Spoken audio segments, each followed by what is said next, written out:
Microsoft Surface Laptop 3 Black Edition, Intel Core i7 10 জেনারেশনের G7 processor, RAM থাকবে 16GB, LPDDR4 onboard বা built in আমরা যেটা বলে থাকি। সারফেসে মেমোরিগুলো আপগ্রেড করা যায় না।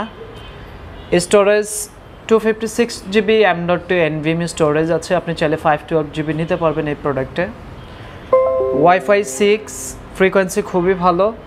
গ্রাফিক্স হিসেবে এটাতে পাবেন আপনি Intel Irish plus graphics 7.8GB graphics দিয়ে আপনি মোটামুটি সব লেভেলের গ্রাফিক্সে কাজ করতে পারবেন। 13.3 inch touch screen glossy display, এটার রেজুলেশনটা থাকবে 2.5K। ব্যাটারি ব্যাকআপ অ্যাটলিস্ট 4 ঘন্টা পাবেন। সাথে অথেন্টিক যে চার্জারটা থাকে ম্যাগনেটিক টাইপের ওই চার্জারটা থাকবে। আপনি চাইলে এই প্রোডাক্টে কিন্তু টাইপ সি চার্জারটাও ইউজ করতে পারবেন, অন্য যে কোনো 65 চার্জার দিয়ে আপনি প্রোডাক্টটা চার্জ করতে পারবেন। ডিজাইন অ্যান্ড বিল্ড কোয়ালিটি খুবই ভালো। রাইট সাইডে আপনার চার্জিং পোর্ট, লেফট সাইডে একটা ইউএসবি, একটা 3.5 অডিও আর একটা হচ্ছে USB type C.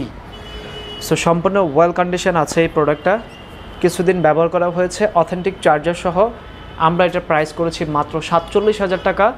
16GB memory, 256GB SSD, আপনি চাইলে এটা আপগ্রেড করে নিতে পারবেন। সো ব্ল্যাক এডিশন এই মুহূর্তে অ্যাভেলেবেল আছে।